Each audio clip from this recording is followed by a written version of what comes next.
میرا تو کچھ بھی نہیں جائے گا لیکن ملک کا نقصان ہو جائے گا، میرا کیا ہے میں تو چپ کر کے بیٹھ جاؤں گا لیکن ملک کا نقصان ہو جائے گا۔ یعنی انہوں نے اس بات کا اعتراف کر لیا کہ الیکشنز کے نتائج اگر میرے خلاف بھی آئے تو میں سڑکوں پر نہیں آؤں گا، میں چپ کر کے بیٹھ جاؤں گا۔ یعنی نہ احتجاج، نہ لانگ مارچ، نہ کوئی نعرہ بازی، نہ ہی کسی قسم کی کوئی درفتنی نئی سے نئی جو وہ چھوڑتے رہتے ہیں، اس قسم کا کام ان کی طرف سے اب نہیں ہوگا۔ یعنی وہ جو سافٹ ویئر لگا ہوا تھا جس کو اپ ڈیٹ کرنے کی کوشش کی جا رہی تھی، صرف 2 مثالوں سے وہ software automatic update پر لگ گیا ہے اور ہر گزرتا دن اس کی طرف اشارہ کر رہا ہے کہ جناب یہ سافٹ ویئر اپ ڈیٹ ہو رہا ہے۔ بلکہ ایک اور مثال مجھے یاد آ گئی تازہ ترین، وہ فواد چودھری صاحب کی ہے۔ اور فواد چودھری صاحب تو آپ کو پتہ ہے کہ وہ عمران خان صاحب کی بعض دفعہ پالیسیوں سے بھی ہٹ کر بات کر دیتے ہیں۔ ان کی طرف سے بھی ایک بیان سامنے آیا ہے جس کے اندر ان کا یہ کہنا ہے کہ army chief general Qamar Javed Bajwa صاحب اور D G I S I lieutenant general Nadeem Ahmed Anjum صاحب کی طرف سے واضح طور پر اس بات کا اعلان ہو چکا ہے کہ وہ نیوٹرل ہو چکے ہیں۔ ایک دفعہ نہیں 2 دفعہ ان کی طرف سے باضابطہ طور پر پیغام بھی آیا ہے اور ان کی طرف سے اپنے اداروں میں اس بات کی ہدایات واضح طور پر جاری کر دی گئی ہیں۔ اب اس کے ساتھ ضروری ہے، فواد چودھری صاحب یہ کہتے ہیں کہ انٹیلیجنس بیورو یعنی آئی بی والے بھی چیف آف آرمی سٹاف اور D G I S I کی پیروی کریں اور وہ بھی اپنے ادارے کو ڈی پولیٹیسائز کریں، کیونکہ اس کے نتیجے میں جو ایک پائیدار جو سیاسی عمل ہے اس کی بنیاد بن سکتی ہے۔ اب دیکھنے میں تو یہ تجویز بہت اچھی ہے، اس کے اندر کوئی دو رائے نہیں کہ کوئی بھی ادارہ اس کو صرف اور صرف سیاسی مقاصد کے لیے استعمال نہیں کیا جانا، چاہے وہ آئی بی ہے، چاہے وہ اسپیشل برانچ ہے، ان کے جو کام ہیں ان کو وہ کرنے چاہیے اور جس کام کے لیے ان کے جو دائرہ اختیار کا تعین کیا گیا ہے ان کو اس دائرے میں رہنا چاہیے۔ لیکن پرابلم وہاں پہ ہوتی ہے جب اقتدار میں موجود شخصیات اس دائرے کو بریچ کرنے کے لیے خود فرمائشیں کرتے ہیں، جا کے کہتے ہیں جناب میرے لیے ذرا ووٹ پورے کر دیو، میرے ذرا نمبر کٹنے، میرے ذرا نمبر پورے کر دیو، یہ فلاں پارٹی جو ہے یہ بجٹ پہ ووٹ نہیں دے رہی، ذرا اس کو ایک ٹیلی فون کر دیں، آپ کی بڑی مہربانی ہوگی۔ آئی بی والوں سے کہا جائے کہ جناب ذرا یہ فلاں بندہ ہے میں بہت تنگ کر رہا ہے، اس کو ذرا 2 ٹیلی فون تو ٹھوک دو۔ تو اس قسم کے کارروائیوں کے لیے حکومت کی طرف سے خود درخواستیں جاتی ہیں اور جب درخواستیں جاتی ہیں تو پھر ان کے بعد عمل درآمد شروع ہو جاتا ہے۔ جب ایک دفعہ یہ روایت پڑ جائے تو پھر یہ معاملہ آگے ہی جاتا ہے، یہ پیچھے کی طرف نہیں آتا۔ اب عمران خان صاحب اور فواد چودھری صاحب دونوں بنیادی طور پر automatic software update کے اوپر ہیں اور وہ آہستہ آہستہ سافٹ ویئر اپ ڈیٹ ہو رہا ہے۔ اشارے بڑے کلیئر ہیں، اشارے بہت ہی زیادہ کلیئر ہیں اور اس جو کلیئرٹی ہے وہ اب نظر آنا شروع ہو گئی ہے اور اس کے نتیجے میں جو اعلانات ہیں وہ بھی سامنے آ رہے ہیں اور اس کے ساتھ ساتھ یہ جو فرمائشیں ہیں یہ کہہ دینا کہ یار تہاڈی مہربانی ذرا الیکشن دے وچ مداخلت نہ کرنا، آپ کی بڑی مہربانی ہوگی، الیکشن صاف و شفاف ہوں، یہ آپ کا رائٹ ہے، یہ آپ کو کرنا چاہیے، لیکن اس بات کو اس طریقے سے کرنا کہ جناب نیوٹرلز کے ساتھ مذاکرات صرف اور صرف اسی صورت ہوں گے جب ایجنڈا الیکشنز کا ہوگا۔ تو سوال یہ پیدا ہوتا ہے کہ الیکشنز نیوٹرلز نے تو نہیں کرانے نا، الیکشنز کی بات اگر آپ نیوٹرلز کے ساتھ کریں گے تو نیوٹرلز نے بھی وہ بات جا کے پولیٹیکل پارٹیز کے ساتھ، پولیٹیکل الائنسز کے ساتھ یا موجودہ حکومت کی جو سربراہی جو کر رہے ہیں جناب شہباز شریف صاحب انہی کے ساتھ جا کے کرنی ہے۔ تو بہتر نہیں کہ اس معاملے میں بھی اگر عمران خان صاحب مناسب سمجھے تو یہ زیادہ آبرومندانہ طریقہ ہے۔ وہ یہ جو بیساکھیوں کے سہارا ہے اس سے ہمیشہ کے لیے جان چھوٹ جائے گی۔ بہتر یہ ہوگا کہ وہ خود شہباز شریف صاحب کو دعوت دیں کہ جناب میں آپ کے ساتھ براہ راست ملاقات نہیں کروں گا، ایک کمیٹی بنا دیں، آپ ایک کمیٹی بنا دیتا ہوں میں، اس کمیٹی کے درمیان آپ گفتگو شروع کریں اور اس کا جو بنیادی جو اس کا جو دائرہ کار ہوگا وہ نئے الیکشن کی تاریخ ہوگا اور بہت اچھی روایت پڑے گی اور اس سے یہ جو سیاسی خلیج ہے، یہ جو سیاسی تنگی آئی ہوئی ہے اس وقت، اس سے بھی بہت ہی حد تک نجات ملے گی۔ لیکن عمران خان صاحب کو واضح طور پر یہ کہتے ہیں کہ میں نے تو ان کے ساتھ ہاتھ نہیں ملانا، بلکہ شہباز شریف صاحب جب اپوزیشن لیڈر تھے وہ اس بات کا شکوہ کرتے تھے کہ عمران خان صاحب اگر مجھے کوئی لیٹر لکھتے ہیں تو وہ صرف لکھتے ہیں مسٹر شہباز شریف بھی نہیں لکھتے، وہ تو لکھتے ہیں اپوزیشن لیڈر نیشنل اسمبلی۔ وہ تو اگر ایک بندہ نام لکھنے بھی گوارا نہیں کرتا تو بات کرنا کیسے، بڑا مشکل صورتحال ہے۔ لہٰذا یہ جو سافٹ ویئر اپ ڈیٹ ہے اس کی طرف اب کچھ زیادہ تیزی کے ساتھ شاید کام ہوگا، لیکن 17 جولائی کے الیکشنز واقعتاً میک اینڈ بریک ثابت ہو سکتے ہیں، چاہے وہ حکومت کے لیے ثابت ہوں، اور چاہے وہ اپوزیشن کے لیے ثابت ہوں، اور اگر واقعتاً ادارے غیر جانبدار رہے، کسی قسم کی کوئی مداخلت نہ ہوئی، پولیٹیکل پارٹیز کو اپنے اپنے انداز کے اندر الیکشن لڑنے دیا گیا، الیکشن کمیشن ٹوٹلی اس الیکشن کی شفافیت کو یقینی بنانے کے لیے ہر قدم اٹھائے، تو اس سے جو بہتری آئے گی ہمارے پورے کے پورے انتخابی پروسیس میں بھی اور ہمارے سیاسی عمل میں بھی۔ لیکن کیا کرے، اب وہ تمام شخصیات جو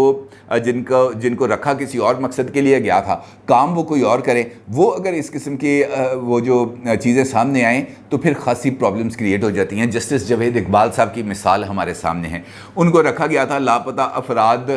کو تلاش کرنے کے لیے، ان کو رکھا اس وجہ سے گیا تھا کہ جناب وہ اس معاملات کو دیکھیں، کوئی کوارڈینیشن بنائیں حکومتی اور ریاستی اداروں کے درمیان، دیکھیں وہ لوگ کہاں پر ہیں، کس جگہ پر ہیں، ان کو کس طریقے سے لوکیٹ کیا جا سکتا ہے، کوئی پالیسی بنائیں۔ لیکن لاپتہ افراد کے کمیشن کے سربراہ کے طور پر انہوں نے تنخواہ تو کمائی، لیکن لاپتہ افراد کی بازیابی کے حوالے سے کوئی کام نہیں کیا۔ اور ابھی ریسنٹلی آمنہ مسعود جنجوعہ صاحبہ جو لاپتہ افراد کے لیے تقریباً 15-16 سال سے آواز اٹھا رہی ہیں، انہوں نے حامد میر صاحب کے ایک شو میں اس بات کا انکشاف کر کے یقین جانے کہ لوگوں کو یہ سوچنے پر مجبور کر دیا کہ یار اگر واقعی ہمارا نظام عدل اس حد تک کمپرومائز ہو چکا ہے تو پھر پورے کے پورے ہمارے سسٹم کا اللہ ہی حافظ ہے، جب وہ یہ کہتی ہیں کہ لاپتہ افراد کی تلاش کے لیے ایک خاتون اپنے خامند کی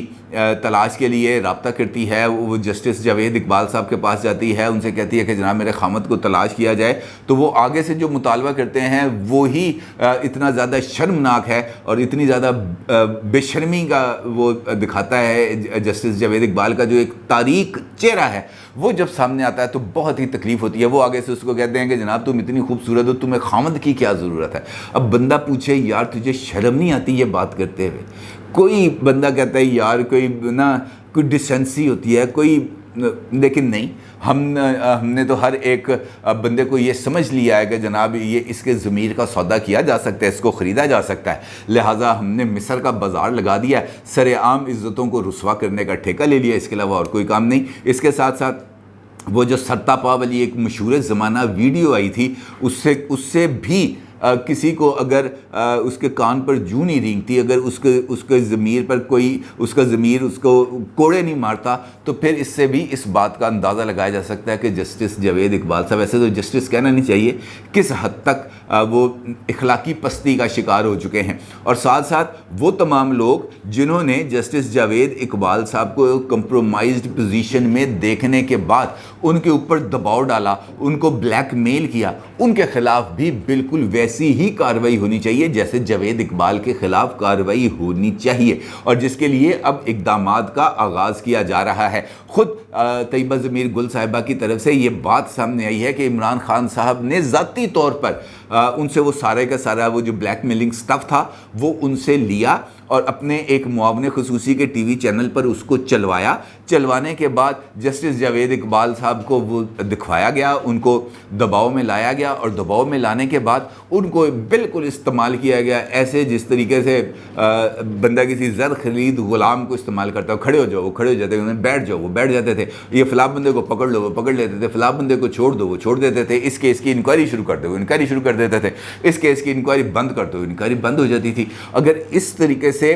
ہم نے احتساب کا نظام چلانا تھا تو پھر دعوے کس بات کے کرتے تھے؟ پھر دعوے کون سے تھے ریاست مدینہ کے؟ پھر کون سے دعوے تھے چور ڈاکو اور لٹیروں کے؟ جب آپ خود بلیک میلنگ سٹف کو استعمال کرتے ہوئے بلیک میل کرتے ہیں کسی شخصیت کو جو اعلیٰ ترین عہدے پر بیٹھا ہو، تو پھر آپ میں اور اس میں کیا فرق رہ گیا؟ آپ دوسروں کو چور ڈاکو لٹیرا کہتے کہتے آپ کی زبان نہیں تھکتی، ریاست مدینہ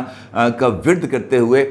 آپ کی زبان غوطہ نہیں کھاتی، آپ کا ضمیر آپ کو کچوکے نہیں لگاتا، لیکن آپ اگر کسی بھی جگہ پر پہنچ جاتے ہیں اور آپ کو پتہ چل جاتا ہے کہ اس شخص کی یہ کمزوری ہے تو اس کمزوری سے فائدہ اٹھانے کے لیے کوئی بھی قدم اٹھایا جائے، یہ بہت ہی زیادہ غلط بات ہے۔ اب اس سارے سینیریو کے اندر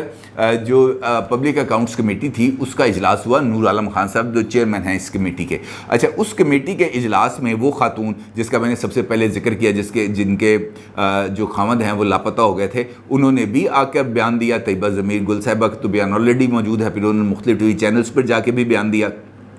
جو بات سامنے آئی اس پر نور عالم خان صاحب نے بہت ہی زیادہ غصے کا بھی اظہار کیا، برہمی کا بھی اظہار کیا، اور انہوں نے کہا جناب یہ تو قابل تعزیر جرم ہے، ان کے اوپر اس پر FIR کاٹنی چاہیے، اور انہوں نے مطالبہ کیا حکومت سے، ان سے کہا کہ جناب یہ جو سابق جج صاحب ہیں ان کو ڈی نوٹیفائی کریں، ان کا کام کوئی نہیں ہے کہ یہ لاپتہ افراد کی تلاش کے اندر کوئی رول پلے کریں، انہوں نے زیادہ تر یہی کرنا ہے کہ اپنے DHA کے فلیٹ کا نمبر دینا ہے، اور جو متاثرہ افراد ہیں ان کو فون کر کے کہنا ہے کہ میرے فلیٹ پہ پہنچو، اگر فلیٹ پہ نہیں پہنچیں گے تو جس طریقے سے یہ اقتدار میں رہتے ہوئے انہوں نے چیئرمین نیب کے طور پر لوگوں کے خلاف مقدمات بنائے تھے، یہ اسی طریقے سے مقدمات بنائیں گے، اور اس کے علاوہ ان کا کام کوئی نہیں ہے، لہٰذا بہتر یہ ہے کہ ان سے جان چھڑا لی جائے، نہ صرف ان سے بلکہ ان سے فیض یاب ہونے والوں سے بھی اب جان چھڑائی جائے، جس کے بعد حکومت نے سنجیدگی کے ساتھ اس بارے میں فیصلہ کیا ہے کہ جناب اب ان کے خلاف کارروائی کی جائے گی اور کسی قسم کی کوئی رعایت نہیں برتی جائے گی، FIR بھی درج ہوگی، گرفتاری بھی ہوگی، لاپتہ افراد کے کمیشن کے عہدے سے ڈی نوٹیفیکیشن بھی ہوگا، اور اس کے بعد ان سے تمام تر اعزازات واپس لیے جائیں گے۔ میرا خیال ہے کہ یہ کم سے کم سزا ہے جو جاوید اقبال صاحب کو ملے گی، سزا تو اس سے بہت زیادہ ملنی چاہیے۔ اپنی رائے کا ضرور اظہار کیجیے گا۔ آپ کا بہت شکریہ، اللہ حافظ۔